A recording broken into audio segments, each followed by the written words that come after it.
Have you ever faced a problem so big that it made you feel small? A situation so intimidating that fear whispered, "You cannot win." Today, we look at one of the most famous stories in the Bible. Not just a battle between a boy and a giant, but a battle between faith and fear, between human strength and divine power. This is the story of David and Goliath, and it teaches us how God works through ordinary people to accomplish extraordinary victories. The Philistines and the Israelites were at war. Two armies stood on opposite hills, with a valley between them, the Valley of Elah. Every day, from the Philistine camp, a champion stepped forward. His name was Goliath of Gath. He was over 9 feet tall. Goliath was massive. His armor weighed more than many men could carry. His spear alone was like a weaver's beam. "Choose a man and have him come down to me. If he can fight and kill me, we will be your servants." This was psychological warfare. Goliath wasn't just challenging Israel's army. He was challenging their confidence, their faith, and their God. When Saul and all Israel heard these words, they were dismayed and greatly afraid. Fear had paralyzed the entire nation. While soldiers trembled on the battlefield, a young shepherd named David was tending sheep. David was not a soldier. One day, David's father Jesse sent him to the battlefield to bring food to his brothers.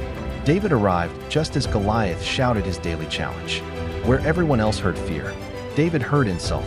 Who is this uncircumcised Philistine, that he should defy the armies of the living God? David saw the same giant, but through different eyes. To Israel, Goliath was too big to defeat. To David, Goliath was too big to ignore.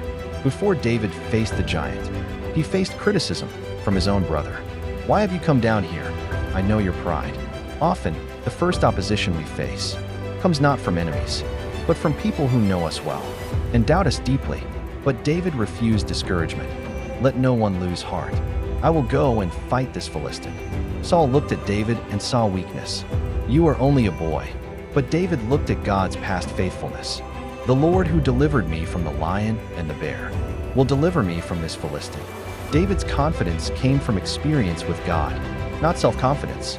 Saul dressed David in armor, but it didn't fit. David removed it. Why? Because you cannot fight spiritual battles using someone else's methods. David chose 5 smooth stones and a sling, tools he trusted. Goliath saw David and laughed. "Am I a dog that you come at me with sticks?" Then David spoke words of faith. "You come to me with sword and spear, but I come to you in the name of the Lord Almighty."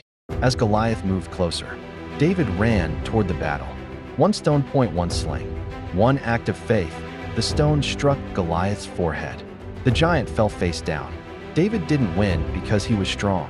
He won because God was with him. Israel's fear turned into victory. The Philistines fled. But the greatest victory was not on the battlefield. It was in the reminder that God still delivers. Key lessons from David and Goliath. 1.